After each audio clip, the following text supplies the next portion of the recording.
somebody's kicking my door down, you're getting shot. I'm sorry, that's what's going to happen. So the playbook for a political leader is to dehumanize the individuals that you're talking about, so the populace starts to see them as less than, and then it allows you to impose your will to do whatever you want. Welcome to the Family Office, planning for the people who matter most. Going into it with what I think is just crazy right now, Len, is and I don't know much about this. I apologize. I didn't get a chance to look at it, but I'll tie it into this. Is the TikTok door challenge where teens are kicking strangers' doors. I haven't heard about it, but I assume, it's something that's trending right now. I just look at it this way before you say anything. The couple that's very famous, you probably know who I'm talking about, the couple that had, I'm going to pull a video up here again. They had the picture of them during the BLM stuff, when they were doing the riots, and they were holding the gun and the AK-47 and all that stuff. You know what I'm talking about? That's not right. I'll show you right now. I'll show you a picture of them right now. I'm going to pause it and I'm going to show you on my phone. You know what I'm talking about? These people right here, right? These people? They were holding they were holding their guns in front of their house during the BLM. Okay. And they broke into their neighborhood. And he just, after 1,800 days, he's got his AR-14 back, right? And they were waving their guns in front of their house saying, hey, this is private property. I think this is very dangerous in today's world because a lot of people are arming themselves again. And I don't know if it has anything to do with this, but look, doorbell ditching used to be cool, but why are we kicking doors now? So I'm not really sure what the trend is, but I'll let you go in on it because I apologize. I didn't even get a chance to look at it in depth, but I thought it was something else. But what is going on with this now? Yeah, if I wasn't a parent, this wouldn't even show up on my radar. And obviously, both of my kids are grown, so it's not really an issue that hits home for me. But I wanted to talk about this because there are parents that are out there, and regardless of when you watch this, who knows if it'll be trending or not, because trends come and go. Like there was a trend before where people would try to take cinnamon and it would end up getting in their lungs and people ended up dying from it. And so I think that we have somewhat of a social responsibility as parents to inform each other about dangerous trends that are taking place. And so when we were growing up, we used to play a game called Ding Dong Ditch. You knock on the door and you'd run and get a laugh and all of that. And they'd come out, hey, I'm going to get you, kid.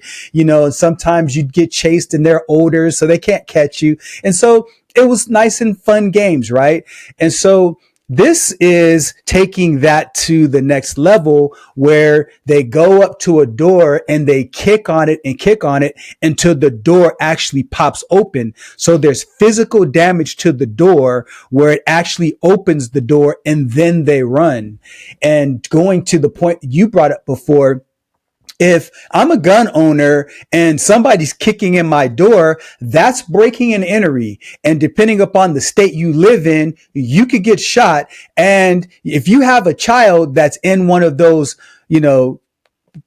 gun carrying states where, we all have the right to bear arms, but there are other states that have more rights and more access to firearms. So if you break into the wrong door, you kick the wrong door, you're doing it for fun, you could get shot. And if you're a parent of a child that's doing that, the killer, the quote unquote killer, could easily go free because you're breaking into their house, even though you may not have an intention of doing that. The person inside of their home, they don't know about that. So if I've got a gun, somebody's kicking my door down, you're getting shot. I'm sorry, that's what's going to happen.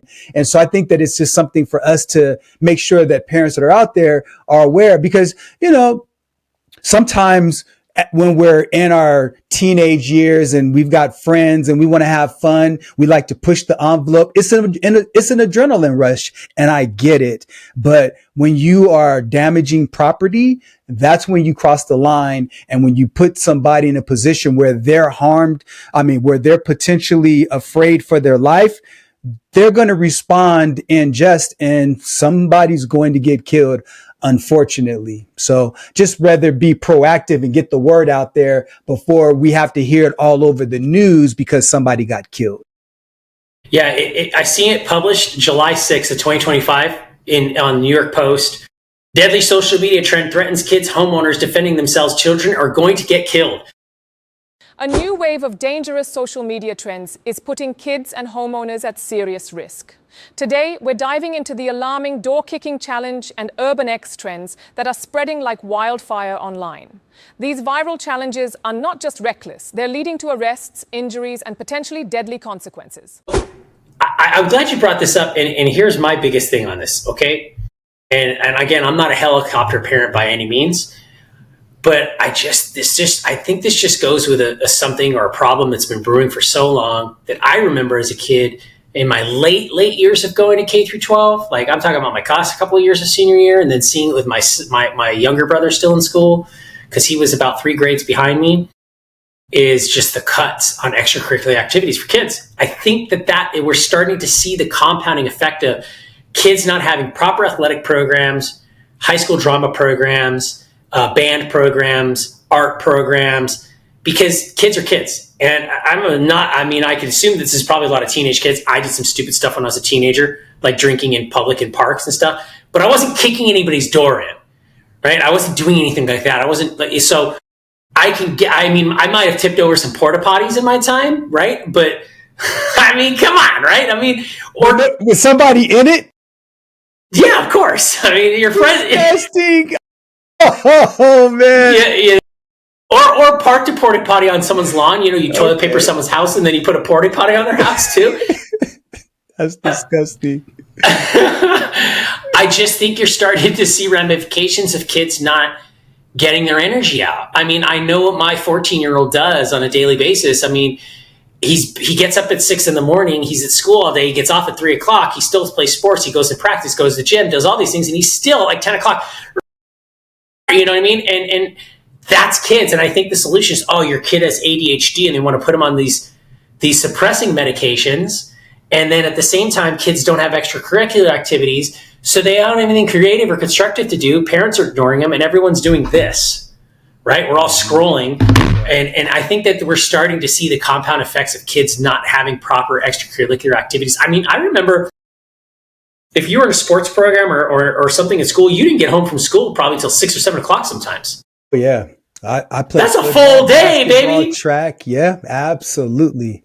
And by the time you get home, you want to eat, hug your mama, hum your daddy, and go, I got to do 2 hours of homework, and they'll just leave me alone. Mm-hmm. Or watch TV or whatever you're going to, or even in today's girl, scroll a little bit, message Kim or Jennifer, whoever your girlfriend is, or boyfriend if you're the other way, you know? I mean, that's really what it is. I think you're starting to see the compounding effects that are happening, and now you see kids just doing nonsense like this. Yeah. Because I think it's no longer the outlier activity now. This is becoming a mainstream activity, where this used to be an outlier activity for like the kids that are going to do this regardless if they have good stuff to do or not. Because you still have those no matter. And if you can put it on camera, that just incentivizes you even more, because you've got the guts to go viral potentially for doing that. And I just think just the human desire to be recognized and to have attention thrusted on them is another added thing, along with what you brought up about the lack of extracurricular activities. I think those two things working together is a recipe for disaster. And I just hope that kids recognize that's important to, keep your life, so you're not hurting yourself by hurting somebody else's property. So I just really wanted to bring it up. So man, thanks for engaging me with that. I think it's very interesting because, again, I think that of things that our political leaders need to worry about, they should be looking at things like this and studies like this, and instead of going, well, it's the Democrats' fault because they want to defund the police, and then the Republicans, it's the Democrats' fault, or Democrats going because they have guns. And I think we ought to look at this constructively and go, hey guys, we have a really serious issue here. How can we keep our young kids more engaged and keeping more your distracted? Kids alive is a bipartisan issue. Right. Instead of looking at it, we're going to blame each other for why it's here, instead of going, you know what, guys?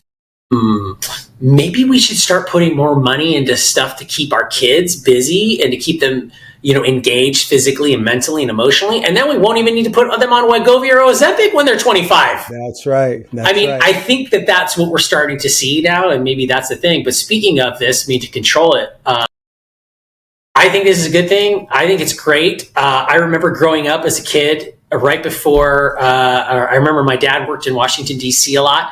And I remember he came back one time in the late 80s with a shirt And on the shirt, it was a black shirt. I wish I still had a copy of this, but they don't make it anymore.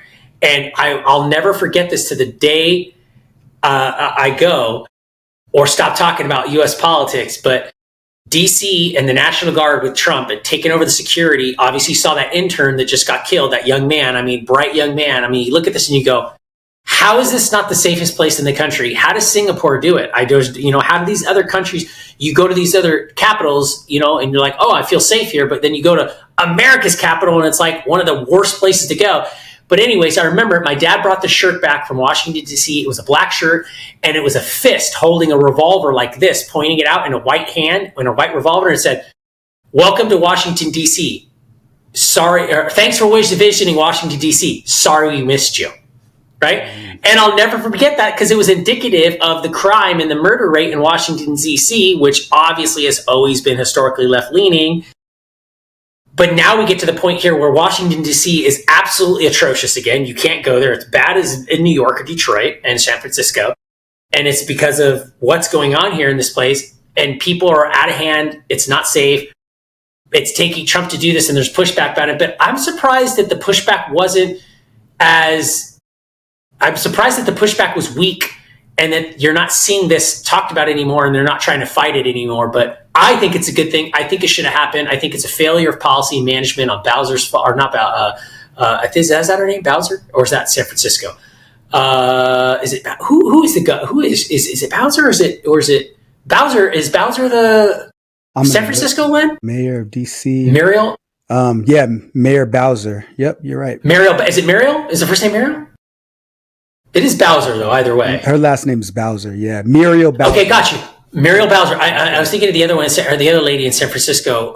It's another lady in San Francisco, I think, as well. But London Breed, right? London Breed is San Francisco, right? Let's see. Mayor of San Francisco. Who is it? It is Daniel Lurie. Okay, before that, I think it was something else. I think it was a Breed or London or something to that effect. Okay. Maybe she got... No, I don't know. See, that's the thing. You don't even know who the mayor is because nobody even cares because the city's still going to be crashed. But at any rate... Sorry, Len. At any rate... I mean, I think it's a good thing. It's a failure of policy. Bowser had a chance to do it. She doesn't want to do it. She's a Democratic spokesperson. She just toes the party line. And people are getting killed in the streets of a place where people should go... I feel proud to go to Washington, D.C., and I feel safe to go here.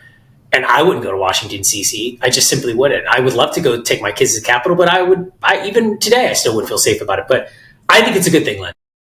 Okay, so this is an interesting conversation because of the timing of it. And I think that a lot of it has to do with timing and messaging. Because if you look at the crime rates in DC, crime is actually down. And my son, just full disclosure, went to college in DC. So I was in DC quite a lot. And I can tell you that my cousin lived in Washington, DC back in the 90s. And Washington, DC now versus Washington, DC back then is completely different.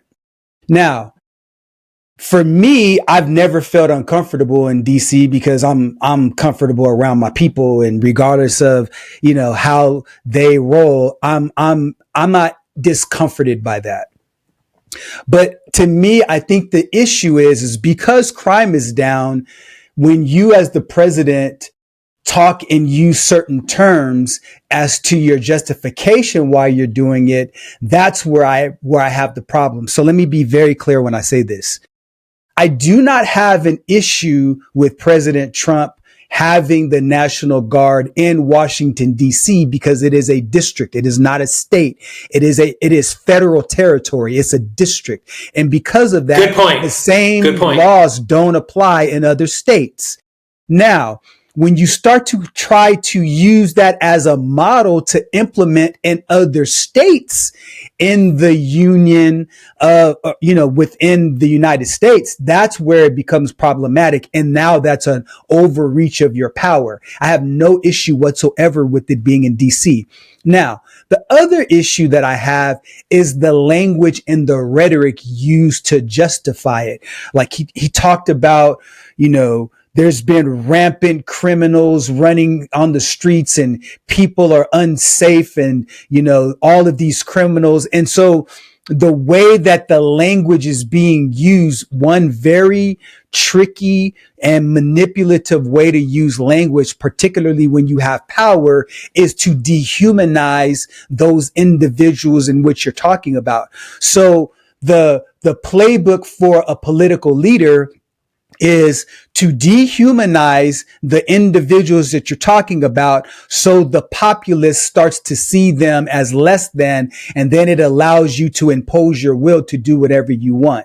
So again, let me wrap up by saying I don't have an issue with President Trump doing what he's doing in DC, but I do have a problem with the rhetoric and the language he uses to justify it. He could say, listen, as the president, we have congressional seats here. We have political leaders here. Being a district, there needs to be a heightened level of security. And we need to, we're the most powerful nation that the world has ever seen. And there are people and bad actors who might want to do harm with our legislators. And because of that, we need to have the utmost level of security. And we want you to feel safe when you're here. We want our representatives to feel safe when we're here. And we want, if there's any issue with regards to any types of behavior, criminal behavior or otherwise, we're going to stamp it out, and we're going to stamp it out immediately.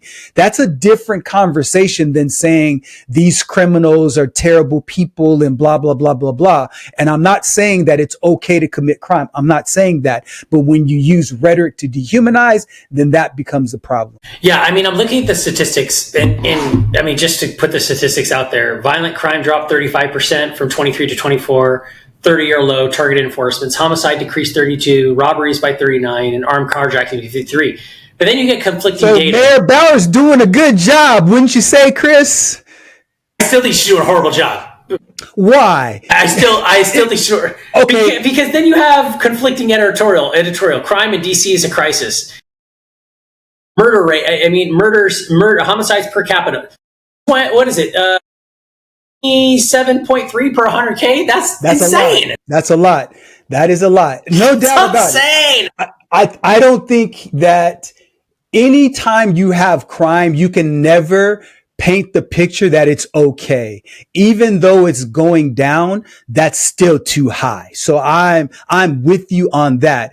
But DC historically has had high crime rates. So if you're a person who's in power and you're bringing it down in the right direction, you at least got to give some kudos for that, Chris. I agree. What I don't like is that I just don't, and I understand why he's doing it, but I just don't agree with him sensationalizing it. Then don't sensationalize it. Yes. Right? Because I want to be able to understand you and hear you and not have to go back and I want to trust and verify, but I don't want to go back and fact check every single freaking thing somebody says. I don't want to do that, but please be on base somehow, some way, shape, or form. But at the same time, it is still out of control for a capital of a massive Western country such as America. It should be one of the safest places, and it's not. I agree. I agree with that. Definitely. And like I said, you can say that and you can justify having heightened levels of security without having to say all of the damaging rhetoric. That's my main point. Oh, I agree. But, and then also too, maybe that lends to the culture of where we at and how we live today. These political representatives live there. And they all live in these nice places. I mean, they don't live in a dump. I mean, you're the lowest congressional seat. You still live in a nice place in D.C., right? Absolutely. But still, at that same time, is that the culture we live in where it's like it's going to be shitty everywhere outside, but as soon as we go in our locked and armed brownstone or row house or cottage or wherever it is that we live or apartment, we're safe? And then we have to have the security when we leave? I mean, who the heck wants to live that way? Yeah. You know, and I went this morning to go for my walk, right? And you know, because you walked around the area I live, right? And I go to leave for my walk and I'm walking down one of the trails and just the township is there on their little, you know, what do you call it? The little ATV. And they've got the leaf blower behind it, like this industrial leaf blower, and they're blowing the walkways, the paths, right? I don't know who pays for that. I don't know how it gets paid for. It's part of the township where we live, but he stops. Hi, how are you? Stops blowing the leaves, turns it on, goes back. I keep walking past him. The path is clear. Like, this is awesome, right? Like, I want to be in a place like that, right? That's the way our capital should be, and it's not. And I understand that it's a concentrated area, but I still think it should be a safe like that. It should be a safe place because we should be celebrating it. But I think that goes to the culture of where we're at as Americans today, where it's built up, where it's like we've been conditioned to, you got to go inside and hide and be safe on the internet, and America sucks. And I think, and we've built that narrative too long now and too far now, where, yeah, dude, we got a lot of problems and it's not perfect, but this place is pretty freaking awesome, dude. And you could do a lot of awesome things.